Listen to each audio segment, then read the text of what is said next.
कोटद्वार विधानसभा के वार्ड संख्या 38 झंडी चौड़ स्थित डॉक्टर भीमराव अंबेडकर पार्क में आज राष्ट्रमंडल संसदीय संघ द्वारा डॉक्टर भीमराव अंबेडकर जी के महापरिनिर्वाण दिवस के अवसर पर प्रेरणा सम्मान समारोह एवं गोष्ठी का आयोजन किया गया। कार्यक्रम का उद्देश्य समाज के पिछड़े वर्गों से जुड़े उत्कृष्ट कार्य करने वाले व्यक्तियों को समाज के बीच सम्मानित कर उनमें प्रेरणा और आत्मविश्वास का संचार करना रहा है। राजकीय इंटर कॉलेज झंडी चौड़ की छात्राओं ने स्वागत गीत प्रस्तुत कर कार्यक्रम का शुभारंभ किया। इसके उपरांत कोटद्वार विधानसभा के विभिन्न क्षेत्रों में उल्लेखनीय कार्य करने वाली 30 महिला और पुरुषों को सम्मानित किया गया। अपने संबोधन में विधानसभा अध्यक्ष रितु खंडोड़ी भूषण ने कहा कि डॉक्टर भीमराव अंबेडकर हमारे प्रेरणा स्रोत हैं और उनके आदर्शों पर चलकर देश एकजुट होकर प्रगति के पथ पर बढ़ रहा है। वे महान नेता, अर्थशास्त्री, समाज सुधारक और उत्कृष्ट कानूनविद थे। दलित और पिछड़े वर्गों के अधिकारों हेतु उनके योगदान तथा शिक्षा को सर्वोपरि रखने के उनके विचारों को उन्होंने उपस्थित जनसमूह से साझा किया। मुख्य अतिथि दुष्यंत कुमार गौतम ने अपने उद्बोधन में डॉक्टर अंबेडकर के जीवन, संघर्ष और संविधान निर्माण में उनके योगदान को रेखांकित करते हुए कहा कि उनका समर्पण और सेवा भाव राष्ट्र के लिए प्रेरणा का स्रोत है। कार्यक्रम का समापन वंदे मातरम के साथ हुआ, जिसमें सभी ने डॉक्टर अंबेडकर के जीवन से प्रेरणा लेकर उनके दिखाए मार्ग पर चलने का संकल्प लिया। कैसे कार्यक्रम पूरा रहा? ये आपने देखा होगा, समरसता सम्मान कार्यक्रम यहाँ पर किया। कॉमनवेल्थ पार्लियामेंट्री एसोसिएशन के तत्वाधान में ये हुआ है।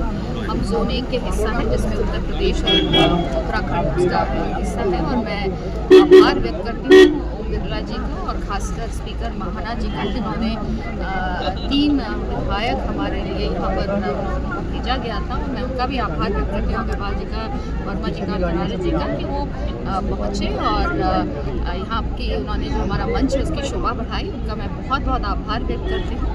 एक छोटा सा प्रयास मेरे द्वारा था कि जो डॉक्टर भीमराव अंबेडकर जो हैं, उनकी जो सोच है, जो विचार है और जो वो हमारे लिए 1950 के दशक में जो वो करके गए हैं, जो वो हमें बता के गए हैं, उनको दोबारा से यहाँ पर रखा जाए और वो प्रेरणा स्रोत तो रहे हैं, लेकिन जनता तक बताया जाए कि उन्होंने उस वक्त जो किया था वो आज धीरे धीरे आदरणीय प्रधानमंत्री जी के नेतृत्व में पूरा हो रहा है।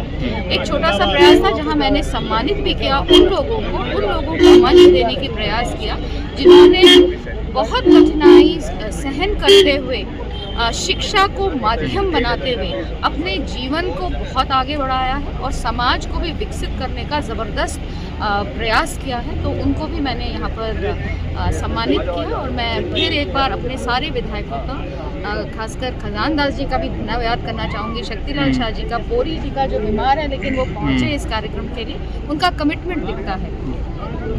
दूर दूर से आते हैं सभी विधायक, दूर से आए हैं, बरेली से आए हैं, अमरोहा से आए हैं और कमिटमेंट होता है जब आपको पता है कि इस तरह का सम्मेलन हो रहा है, उसके लिए आप पहुंच रहे हैं। तो मैं सबका बहुत बहुत आभार व्यक्त करती हूँ कि वो लोग यहाँ तक पहुँचे और इस कार्यक्रम में चार चांद लगाए।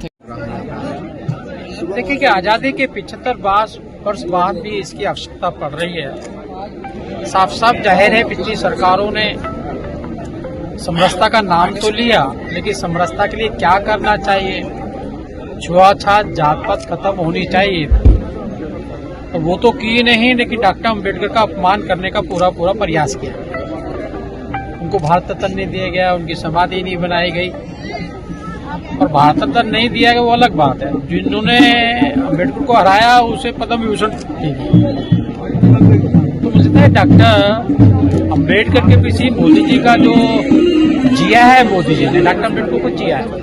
जब वो मुख्यमंत्री थे, हाथी पे संविधान को रखकर यात्रा किया करते थे और लगातार अभी आपने देखा होगा 2015 में 26 नवंबर को एक डिबेट की डॉक्टर अंबेडकर जी के लिए।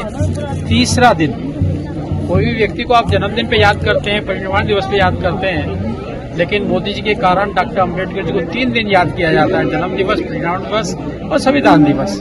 और संविधान दिवस पे याद ही नहीं करना होता।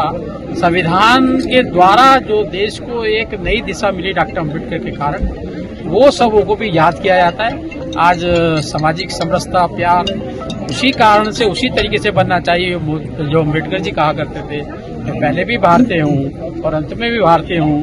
ये देश मेरा है, सबको मजबूत होकर आगे बढ़ाना चाहिए। संविधान बचाओ यात्रा भी